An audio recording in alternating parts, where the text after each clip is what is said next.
Good morning, everybody. Good morning. And when I say it's a good morning, it is just the most beautiful morning in Sewanee. And I just wish you all were here.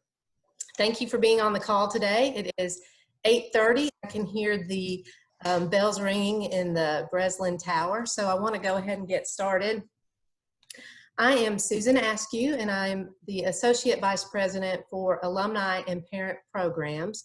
And I'm also class of '86 for the college. And so this time of year always makes me want to trade places with all you students for 4 more years at Sewanee. Thanks for being here today. As you know, we're preparing to welcome the students back to campus for a fall unlike any other. And with that comes a lot of questions and uncharted territory. And so today our Vice Chancellor wants to meet with you all and kind of give you an overview of what all that might look like, really with safety being priority one, but still providing that preeminent Sewanee education and experience. And so whatever he does not cover, many of you submitted questions. And so after he is finished, we'll be able to maybe delve into some of those and get your questions answered. But I can tell you right now that there were many, many questions, and I can tell that we will not get through all of them today. But I want you to know we will answer them for you.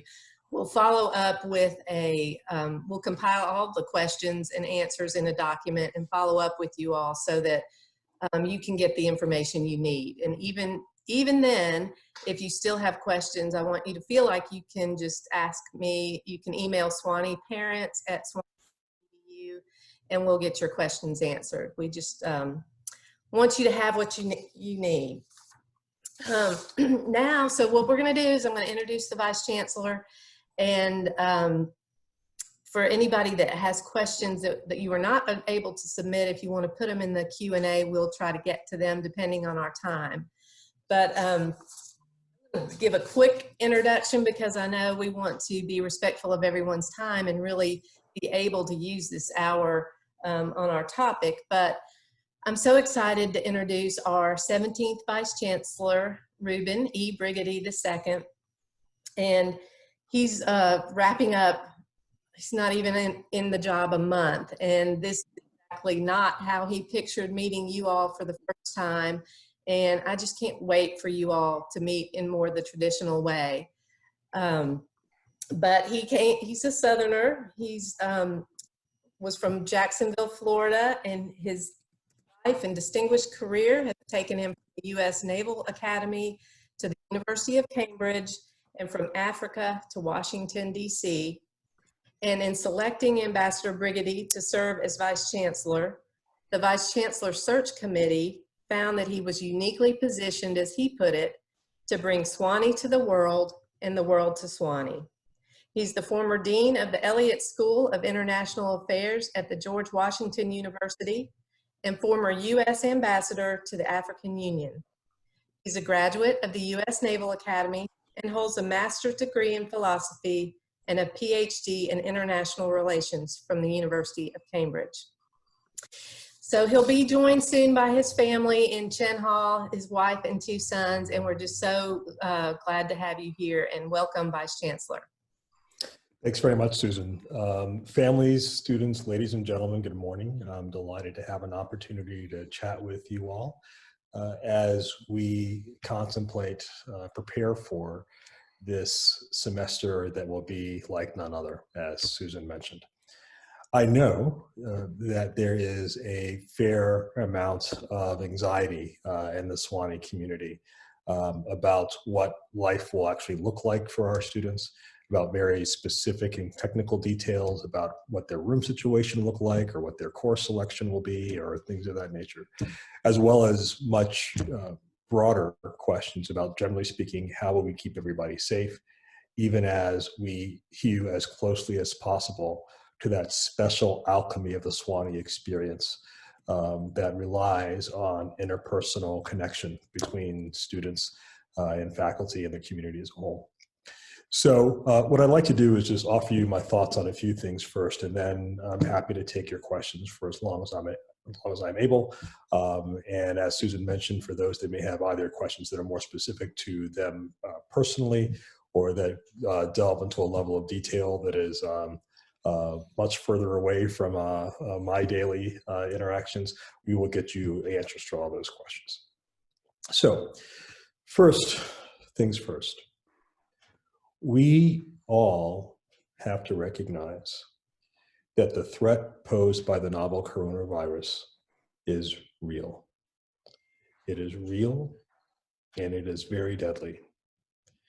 Until we have a vaccine that is widely available, we both simultaneously are vulnerable as a community and individually to this disease, and we have to figure out a way to live through it. Some of you may be aware that my wife, Dr. Leela Selassie, is an ICU physician. Yesterday, she finished her last shift at Washington Adventist Hospital, where she's been practicing for 15 years. And she has been treating nothing but COVID-19 patients since March, in what has been easily the most searing experience of her career. So let me say this very clearly. The threat of the virus is real. Yes, young people, you can get it. Yes, you can spread it. Some subsection of those who contract the novel coronavirus will develop the disease COVID-19 that comes from it. Some subset of that number will then go on to develop symptoms that are so serious that they will require being put on a ventilator even to have a chance to survive. There are exactly 37 ICU beds within a 25-mile radius of All Saints Chapel. The reason that is significant is because our strategy for being able to reopen and remain open depends on two things. The first is individual responsibility, and the second is collective response. For individual responsibility, that means that everybody who comes to the domain has to practice the 3 W's. Wear your mask, and I hope, by the way, you like this sort of matching mask and tie set that I have. I actually have 3 of them of different colors, so you could have fun with this, is what I'm saying. So wear your mask, wash your hands, and watch your distance. Maintain 6 feet of distance from each other. That is the only weaponry that individually we have against this virus, pending the development of a vaccine, if everybody follows their individual responsibility. And the second is collective response. And that lies in the responsibility of everybody here at the staff of the University of the South. So the first item of collective responsibility is testing. So we have to be able to ensure that those who are coming to the mountain do not have the novel coronavirus. And when the virus spreads, because it will, there will be transmission of the virus on the mountain. We have to be able to track it and to stop it through isolation and quarantine measures as fast as possible, so that we do not have exponential community spread.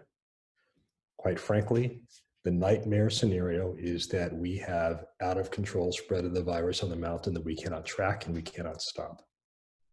And that is why we are working very, very hard to put the pieces in place through testing, quarantine, isolation regimes to make sure that we can track the virus so that we can stop its transmission. The other thing that we're doing is helping people adhere to their own individual responsibilities. So you may be aware that as of July 3rd, as mayor of Sewanee, I issued a directive making masks mandatory in all but 4 scenarios. 1, if you're alone, as I am now in my office, as Susan is in her office. 2, if you are asleep. 3, if you are eating or drinking, meaning you are actively putting something in your mouth, not that you're sitting at shenanigans for a 3-hour cocktail and therefore don't want a mask. Have a drink, take the mask off, put your mask back on. And the fourth is if you're maintaining social distance. So if you put your arms out and the people next to you put their arms out, if you can touch, you're too close. If you can't touch, you're probably all right. And even then, when in doubt, you should still wear a mask. So that's our general strategy. And if we do all that, we will be building a bubble around the Sewanee community. And the objective is to protect the bubble. In fact, Parker, Susan, I'm going to ask you to put that on some bumper stickers and some signs, right? That's our goal, protect the bubble. Because the more we can maintain the integrity of those conditions, the more likely we are to prevent the transmission of the disease and the more likely we are to be able to stay open. That's the first thing. Next. So, given all that, why is it that we're doing this? I'm sure all of you have friends that are going to other universities. You see lots of different universities taking different approaches. So why is it that Sewanee has to do it this way? Why are we taking these particular steps that we are? I would say to you that there is no playbook for how to address the novel coronavirus because we have never seen this before. This is the first time in a century where American higher education institutions have tried to open in the middle of a pandemic, the last being the Spanish flu of 1918. And quite frankly, that experience is so long in the past, and the nature of our scientific understanding is so much better that it's almost not even worth comparing. But what I would say is that if you have friends that are going to Davidson or University of Tennessee or Harvard or for Occidental or wherever else, and you say, well, they're doing it that way there, why are we doing it this way here at Sewanee? Why can't I do X, Y, or Z? The answer is that every university's situation is different. In addition to the fact that the nature of how our understanding of this virus is obviously emerging and changing as we go along. The thing that is our greatest asset in fighting the virus and being able to stay open, which is our relative seclusion here on the mountaintop, is also our greatest vulnerability. Because we are so isolated, we have limited capacity to be able to take not only students, but staff, faculty, et cetera, to get them to healthcare should they need it in an expeditious way, and also, quite frankly, to ensure that that level of healthcare is actually available. That is why, for example, we are encouraging students not to bring a car if they don't have to, and to stay on campus once they get here. Again, to protect the bubble. It's also why parents were saying that we would like for you to be able to drop your kids off, to bring as few parents as possible. That's why we're not allowing you to come into the dorms and to mix. Now, let me say this. As a parent myself, I understand how difficult an emotional thing that is to accept. I truly do. You've had these young people since they were babes.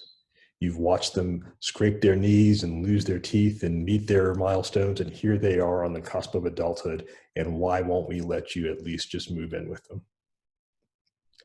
And the answer, again, is that we have to protect the bubble. Our current plan right now is that once students arrive, is to give them tests immediately, have a relatively short turnaround time for those tests as a matter of hours, and then allow them to move. If the more people, if we, for example, allowed parents to move in and to enter the bubble, we would have to test them as well to ensure they're not bringing the virus into the bubble.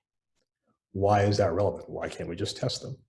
The answer is that there is actually a limit, logistically, of how many tests the labs that we are working with can actually process in any given day. And so the first priority, obviously, is for our faculty, our students, and our staff to ensure that they are virus-free to the maximum extent that we can be confident of that diagnosis, and then allow them to come in. Let me give you an example of how the nature of how challenging this moment is that we're in. As you know, I graduated from the United States Naval Academy, founded in 1845, some 15 years before, actually 25 years before the second founding of Sewanee. If I get the math right, yeah, more or less 25 years. And so Annapolis, like Sewanee, is rich in tradition, rich in milestones that help to mark the midshipman's passage of time. One of the most significant milestones is something called Parents' Weekend. So when you first show up, you're a long-haired civilian, maybe with, coming from wherever you are. You walk in, you get all your uniforms, your equipment. They shave your head, like I look now. This is not, I just used to have hair back in the day, but that's less now. But you shave your head, and you go into 8 weeks of training. And at the end of that 8 weeks is Parents' Weekend, where your parents are all invited to come up. And you're not just in like a kind of little working uniform. You now have your shoulder boards and your gold officer's midshipman's cap, and your parents see you transformed. It is a moment unlike any other. And for the first time in Naval Academy history, Annapolis has canceled Parents' Weekend this year because they cannot protect their bubble with all these people coming in. Ladies and gentlemen, we all have to get comfortable with the idea that this semester is going to look unlike any other in the history of this university. I wish it were not so, but it is. And the trade-off to being able to open at all is that we all have to take these sorts of measures in order to keep everybody safe and protect the bubble. Which brings me to my final point. Well, gosh, Dr. Brigety, that sounds like an awful lot. And, I'm not really sure if it's worth it for me to send my young person there and I'm paying for the regular Sewanee experience. Why don't I just kind of take a break for now, take a semester off, maybe take a year off if I can't do the things that I'm used to in a Sewanee experience? Why should you come at all? I can't emphasize this enough. When you come back to the mountain 30 years from now for one of your reunions, I can promise you, you will want to have been one of those who came back to the mountain in the time of its greatest challenge and came back to dwell together in unity with your brothers and sisters here and figured out how to make it work. I can promise you, you will not want to be one of those who decided to stay away because it was too hard or too uncomfortable or not what you expected and not what you wanted. Unless you have some medical condition that makes it impossible for you to even take this risk. We are doing everything on our part to ensure that you are safe. And we hope that when we do our part, you will choose to do yours by coming back to the mountain, by consistently practicing personal responsibility, and by being part of this great moment in the history of our university, being part of one of those great classes to help to make it happen. So thank you very much, and I'd be more than happy to take any questions you may have. Thank you for that overview. And as I mentioned, there were several questions. So I'm going to try to lump them into some categories to try to get most people's questions answered.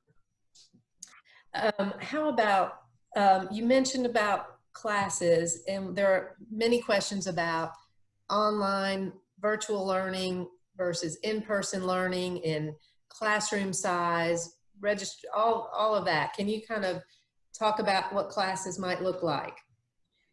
Sure. The first thing to understand is that, again, we want to preserve as much as possible the traditional in-person didactic experience that makes Sewanee special. That in-person experience means that instructors have to be in person. It is fair to say that not all of our professors at this moment are comfortable teaching in person. Some of them have pre-existing health conditions that make them more vulnerable to the virus. Some of them are in a more advanced age category that make them more vulnerable to the virus. Some of them may have family members at home that themselves are immunocompromised and they don't want to take the risk, et cetera, et cetera. So we are giving professors the option of teaching online as opposed to in person. We have sent the surveys out to faculty. We have the result of those surveys back. We're working with individual faculty members to understand what the nature is of their particular concern. Are they just kind of generally, worried? Or do they have, as I say, a very specific health condition for themselves or others that elevates their particular level of risk? Once we have collated all of that data, as we're doing now, we will then be able to map that onto the sections that they would normally be teaching this spring, and therefore be able to determine if those particular classes will be taught in person or if they will be taught in a synchronous fashion online. I mean, synchronous meaning doing exactly what we're doing right now. So you and I are actually having a conversation, interacting, as opposed to a professor recording a lecture and then putting it up. We are also making substantial accommodations to improve the health environment for many cases. For example, when you come to the domain, you'll see about 8 very large tents placed in various parts in the center of campus. Some on hard surfaces like parking lots, some a couple in the quad with floors underneath them. Because we know that one of the things that is important to do is to be able, if you can, to be able to congregate outside as opposed to inside, which improves ventilation. And even when you're outside, still maintain 6 feet of distance. And we are setting up those sorts of learning environments now to be able to do that. Finally, I would say that every class, whether it's taught in person or primarily online, will have an online component. Meaning, if you are taking Introduction to English Composition and your professor, as a young, healthy person who is teaching her class in person, and you're part of that 10-person section, that will also be on Zoom or some other platform like we're doing right now. Why is that? For 2 reasons. One, we may have some students who choose to enroll online who want to still have access to the classes they need to have access to, and this will allow them to do that. The other is if you are a student who, over the course of the semester, tests positive for the novel coronavirus, or is in a contact tracing chain, so you're in contact with somebody who tests positive for the novel coronavirus, you will have to go into quarantine for some period of time, for up to 14 days, or until you can be retested for 2 negative tests to ensure that you are not negative. And so, assuming you're in quarantine, but you are not symptomatic and therefore otherwise capable of continuing your classes, you should be able to do that. And having a synchronous option available will allow you to continue your classes virtually while you are in quarantine until you're cleared to return to for in-person classes. Thank you. As you know, athletics is a big part of the student experience here at Sewanee. Can you give an update of what varsity athletics might look like this fall? Sure. I will say 2 things that I know confidently. The first is that our Southern Athletic Association presidents will be making an announcement before the end of this week, that is before close of business Friday, on our collective decision about intercollegiate athletics within our conference, informed by the deliberations of our respective athletic directors, as well as our own judgment from a variety of different factors. Notwithstanding whatever the conference may decide, we will still have athletics at Sewanee within the bubble. Meaning that if the conference decides there will be competition, we may decide to compete or we may not. If we decide that we will not compete, then athletic teams will still have the opportunity to do workouts together, to scrimmage together, to potentially participate in some distant virtual competitions with their fellow athletes at other campuses, whatnot. So bottom line is, I wish I could answer that question for you definitively today. We will be able to answer it definitively for the end of the week. I did not want to delay this conversation further into next week for lack of a definitive decision on athletics. But that's what the thinking is right now. Thank you. I know you've touched on the bubble several times, but it just seems to be a common theme with a lot of the questions. What do you consider the bubble? Maybe thinking about neighboring towns. How do we handle visitors if we are, and can people leave the mountain and return? It just seems like there are a lot of questions under that topic. Let me begin answering by re-emphasizing this. This semester will not look like any other semester in the history of the university. Let me say it again. This semester will not look like any other semester in the history of the university. So we all have to get comfortable with the fact that if we want to be together here on the mountain, we have to make collective sacrifices in order to do so.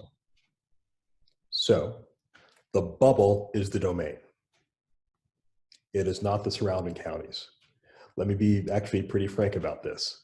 The mayors of the other 3 counties, with whom I had a conference call last week, do not share my view on what is necessary to protect our communities from this virus. They are not requiring masks. They are aggressively not requiring masks, for lack of a better way of saying it. I respect their view. Masks are required on the domain for everybody who steps foot here. Students, faculty, staff, visitors, contractors, everybody.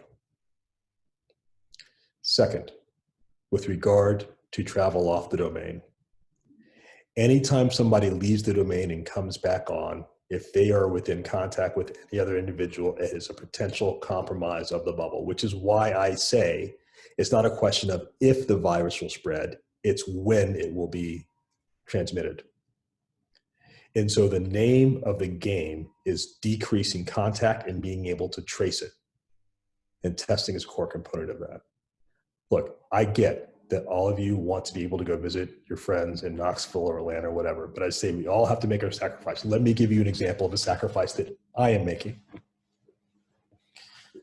I am new to the domain, new to Sewanee.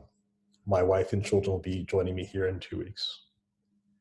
My wife, as you know, is from Ethiopia. Her parents, who are about 80 years old, we actually evacuated from Ethiopia at the start of this campaign, this pandemic, and they are staying with her brother, also in the DC area, just a few minutes from where our house is in Washington. She is asked if her 80-year-old parents can come spend time with us at Sewanee. I said no, because I could not invite visitors, even the closest of family visitors, to be here with us on the domain while I'm telling everybody else that they should avoid doing that. Now you can imagine how that conversation went in my house. But we're doing what is necessary. And if we, my family, are doing what is necessary, I'm going to ask you to do the same. And to stay on the mountain as much as possible and not depart and not go see your buddies. And parents, to please stay away until we send your kids back home to you safely, God willing, at Thanksgiving. Great. Okay, I know there's been a lot of work under this topic, but can you explain how testing and if a positive test is, how that might happen with the possibility of a false positive, but how testing would work in quarantine and isolation? Sure. So several things. So first of all, we are working with Baylor Labs out of Chattanooga, where a couple of our biology professors are working to provide access to us testing. Before I get any further, let me just also encourage you, if you are not paying attention to what is happening across the country, and particularly in the South right now, you need to pay attention. Testing is at a real premium. We are seeing people stand in line 8, 9, 10 hours just to get tested, with 3, 4, 5, 10-day turnarounds in some states, which are useless, absolutely useless. If you can't get a turnaround time within a matter of 4 to 6 hours, during which your movement has to be restricted, then you may as well not do it. It's not helpful. The state of Mississippi is currently exporting COVID-19 patients to Alabama and elsewhere because there are literally not enough ICU beds in the entire state to accommodate what is happening with the coronavirus there and what is likely to happen in terms of the development of COVID-19 patients, of course, in the next couple of weeks. The state of Florida, as of yesterday, has more confirmed coronavirus positives than the entire European Union combined. This is real and it's challenging. So the way in which we will approach it is that we will test everybody, all the students, when they come back. We are currently actually going through stress testing, our testing regime, if you were, now, as we are putting our own faculty and staff through this testing regime, as they are starting to come back, both as a means of validating the validity of the test and also ensuring that we can get the turnaround times that are necessary for us to be able to open as described. If you test negative, then you can go. Here's the thing. It is actually much more likely you get a quote unquote false negative than you get a false positive. The reason is that with the saliva test that we'll be doing, it is entirely possible that on the day you get tested, you are negative, but you may have been exposed to the virus a day or 2 or 3 before, but you may not have had a sufficient viral load built up in order to show that you actually are carrying the virus. And as we know, you can continue to shed and spread the virus while being asymptomatic. But that's the best we can do, right? So we are testing everybody when they arrive, and then we will continue to do surveillance testing, sort of like spot testing, of a smaller subset of everybody on the domain at regular intervals. Both those who are at higher risk, so for example, those staff members who don't live on the domain and are traveling back and forth regularly to Chattanooga or Cowan or wherever else. Those students that may have pre-existing health conditions that make them more vulnerable should they contract the virus. Obviously, if we have somebody who tests positive, then we will have to contact trace every person that person who tested positive has been in contact with. Contact meaning you've been closer to 6 feet for more than 10 minutes at a time, right? So your spouse or your suite mate if you're in a family unit or something of that nature, or anybody that you weren't supposed to be, but haven't seen my girlfriend in 7 months, and we decided to go off and go take a stroll on the perimeter trail together, right? And there you go, right? So so that's how it'll work. If you test positive, you will go into quarantine. The difference between quarantine and isolation is quarantine is you're positive for the virus but not yet developed symptoms of COVID-19. So quarantine simply means that you need to be in your room by yourself, or in a room by yourself. Because if you're in a suite of 4 people and if you test positive, we test all those 4 other 3, you test negative, you're moving, so that you don't make them positive. And we have spaces set up for that. on the assumption that we'll bring you your food, you'll take your classes online, and you'll be there either for 14 days or until you get 2 negative tests after we've had ensured time for your viral load to actually creep up. If you test positive, oh, I'm sorry, I should say this as well. This is very important. If you test positive, we are going to encourage you to go home if you can.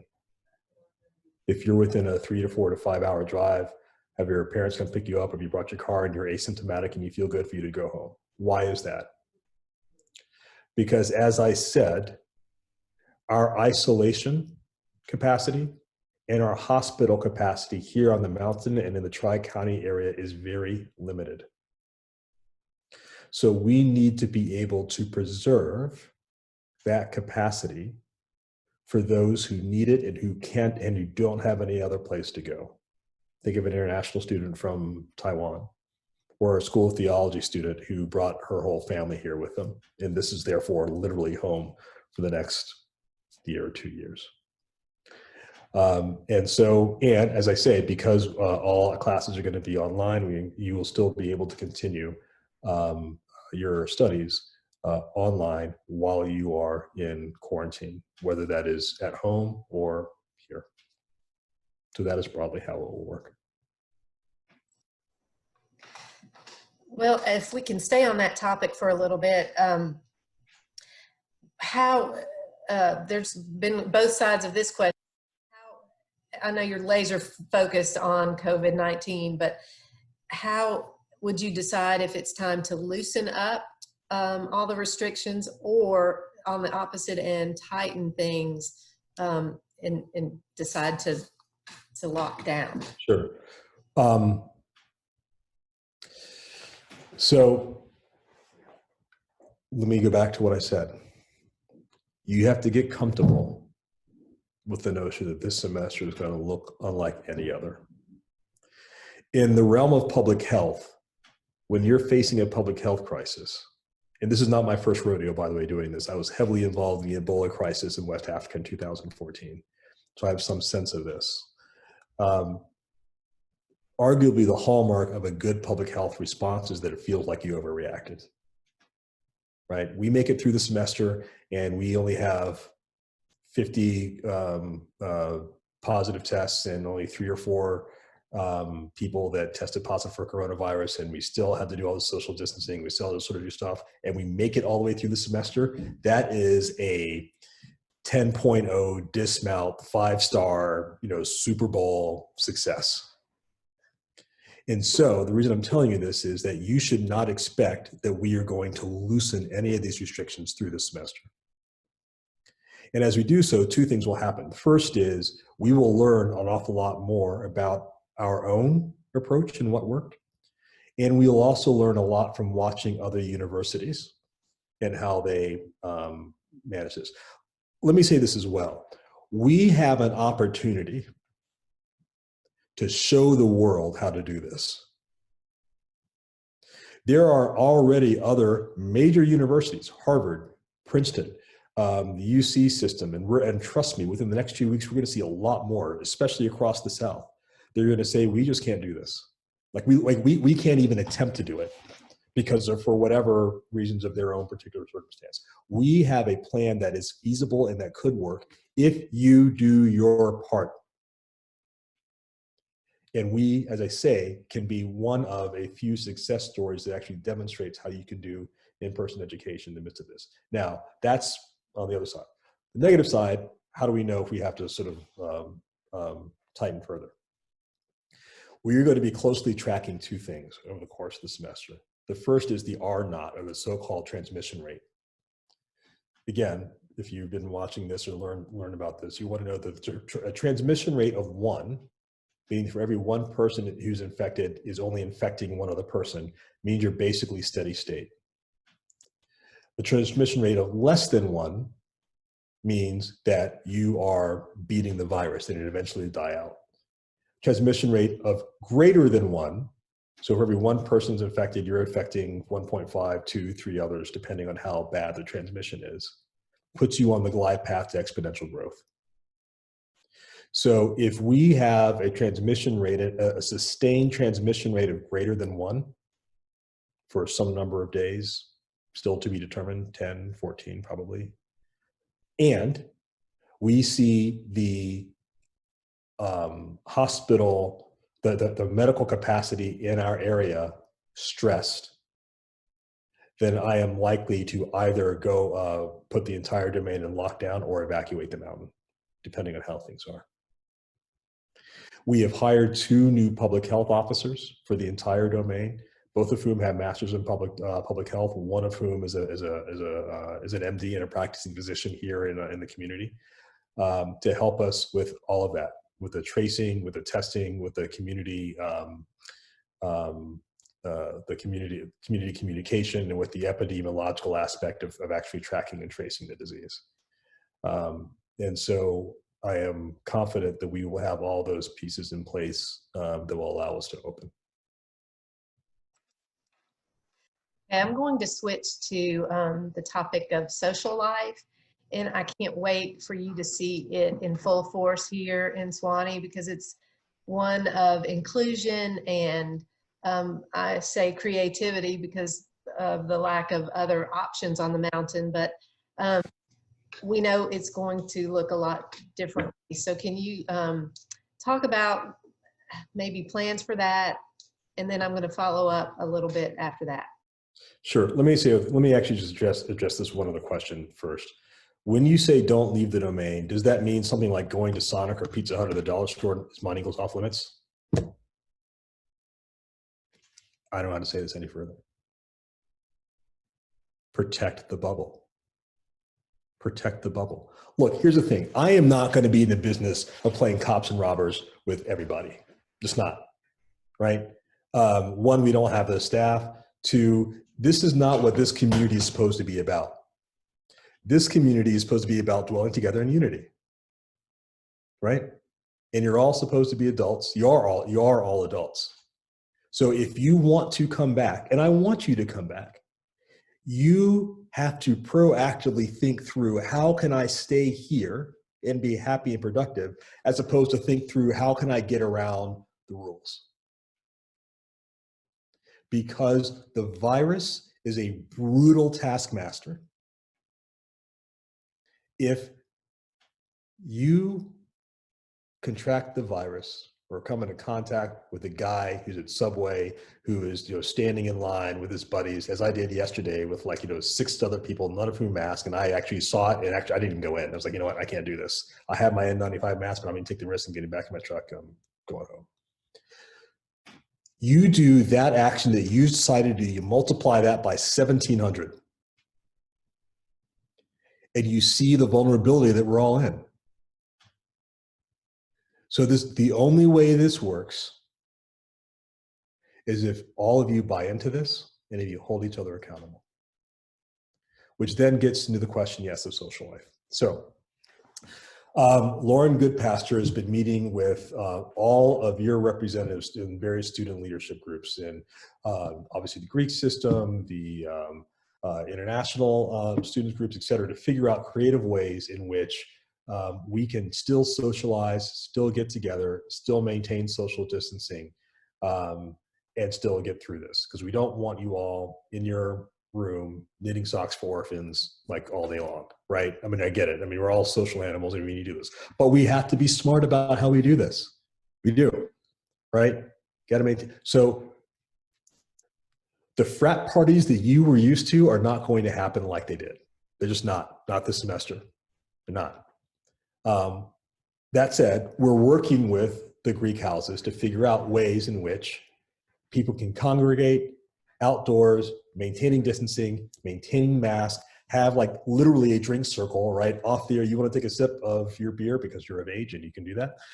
You go over here, take a sip, come back, whatever, right? We have to change the way we do business if you want to say. So I'll tell you this, honest to goodness, we are laying out a plan that allows you all to come back and stay here safely.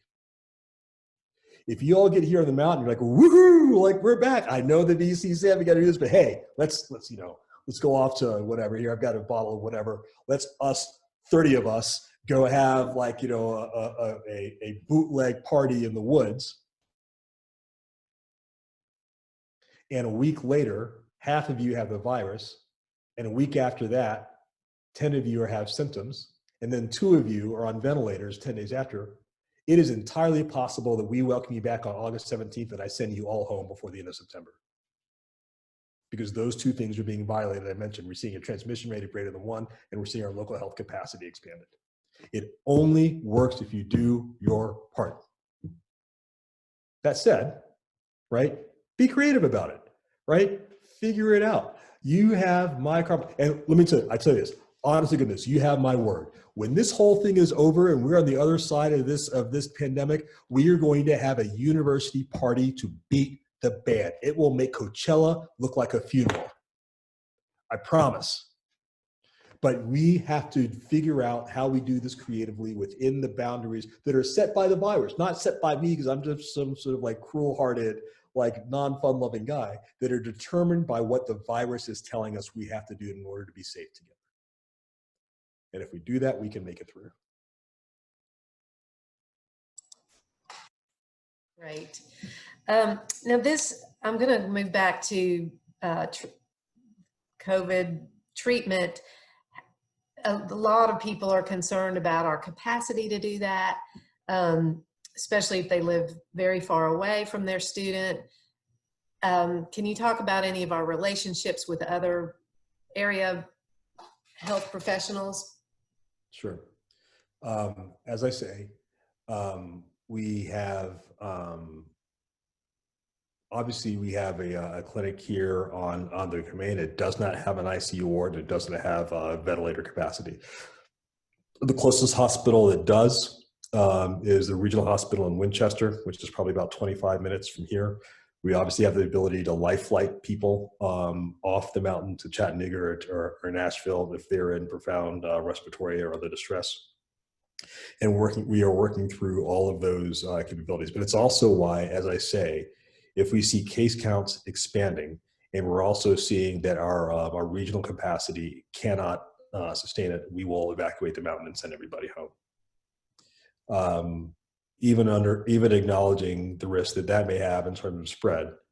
But that is a better risk because we're sending people, because at a minimum, we're diffusing the potential footprint of on various medical systems as opposed to concentrating here where our capacity is limited.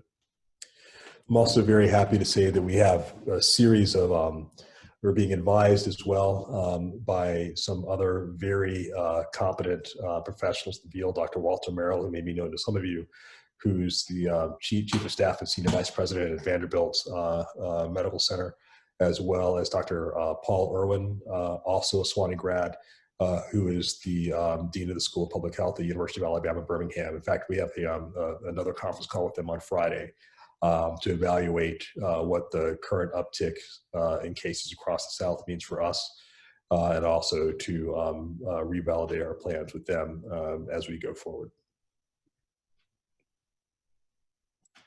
Thank you.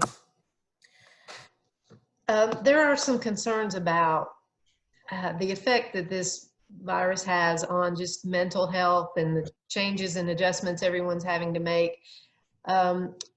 Are we equipped to help students who might have those kinds of needs?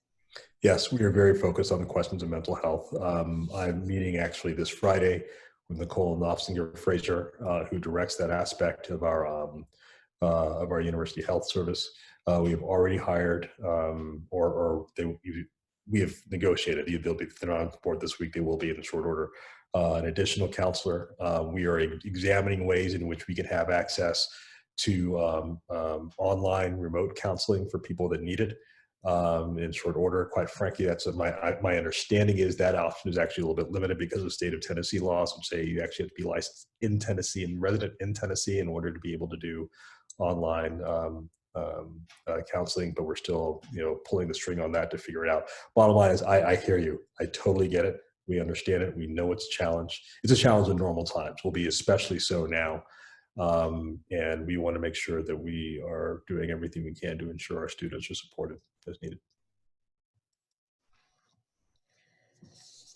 I'm going to get on this topic that's, I know you said we're not in the business of being the bad police, but there are many questions about how are all these new restrictions going to be enforced?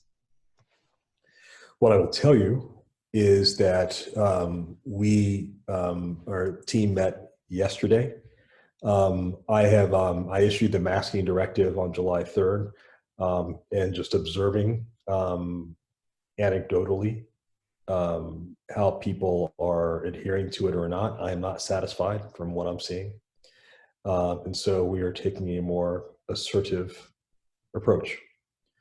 And quite frankly, the real challenge, the real issue that we see are for people who are visitors to the domain, either folks that are contractors or coming in to do work here, or people that are just kind of stopping off to get a beer, you know, and shenanigans or downtown or whatever, or people that are coming to kind of stroll around. You may be familiar. Apparently this is a thing. I didn't know, but people come to get their prom pictures taken here, and they're coming in groups of like 5,000 or whatever, all without a mask. So we have distributed signs all across campus. We're going to get some more assertive signage. Our police are going to be more involved in patrolling and reminding people of the requirements. But here's the thing. We cannot have a cops and robbers approach to this. When you all get here to campus and you see somebody not wearing a mask, you need to say like, dude, where's your mask? Put on your mask, right? Put on your mask, right? This is a thing. Like, you were like totally dissing me if you're not wearing a mask. Meaning, what I mean by that is we have to have community support and community buy-in to make this the new normal, the new accepted. And again, right, my number one job as Vice Chancellor and Mayor is to keep everybody safe. And if we have folks come back and compliance is not consistent, and we're tracking the R value, and we're tracking what's happening in the region, I will not hesitate to shut this mountain down if that's what is necessary to keep people alive. And so we need you to be part of the solution and to tell everybody, look, it's a thing. Wear your mask. Stand by for Coachella. But for now, wear your mask.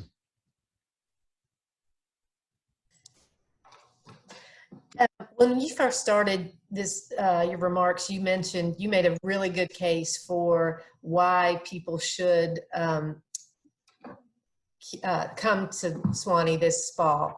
But there are many questions about if they do decide to delay their or take some time off, what would that mean to their admission status or their financial aid or any scholarships that they have? Sure. Let me actually answer this one question. That's one statement. It says the medicine will be deadlier than the disease. I'm very concerned with this call. To the person who wrote that, I appreciate your point of view. All I can tell you is that this disease is real. And if you think that wearing a mask and staying distant is more of a burden than potentially being on a ventilator. And by the way, 80% of people who get on ventilators do not come off. Who are on the ventilators for this disease don't come off. I'm married to a woman who has been in the trenches on this as a frontline general for nearly the last 6 months, risking her life and potentially putting our own family at risk by going in and trying to save lives of people every single day who have succumbed to this disease. I respect if you think that this is not serious, or if you think that the provisions that we are putting in place are more onerous than the possibility of getting this disease. But I'm telling you what is going to be required of everybody if they choose to come here, and you can make your own decision accordingly. I hope you'll decide to come join us. Now, I'm sorry, Susan, what was the question? The question was about if they do not decide to join us. Right. So short answer, and we will get you more details as possible. So if you decide that for whatever reason, you just can't, you do not want to be in this environment while the university is facing this threat, We respect it. We will do our very best to ensure that effectively it does not impact you whenever you decide to come back, both in terms of your access to scholarships, where you are in your studies, et cetera. Even if you decide you don't even want to do an online, enroll online, you just want to take time off, respect that. That said, I would encourage you to ask, what are you going to do? Because there's nowhere to run and hide from this disease. There's not, unless you want to stay in your room, for the next 18 months to 4 years to God knows when it's going to be that we're going to have a vaccine that is developed and mass produced. So, but some people have, particular health considerations. I completely respect that. And so if you do, I would encourage you to continue your education online. But if for whatever reason that's too much for you, then obviously everyone has to make their own decision. Fantastic. Well, we are running out of time. There are so many questions, many of them getting really detailed into logistics, and we will follow up personally with you, asking things like roommates, dorms, registration, all those kinds of things. But please, like we said, we want to answer all your questions. So we will follow up with an overall answer, but then if you have your individual questions, just know we will be happy to answer them. But thank you, Vice-Chancellor Brigety, and so long from the mountain. Thank you.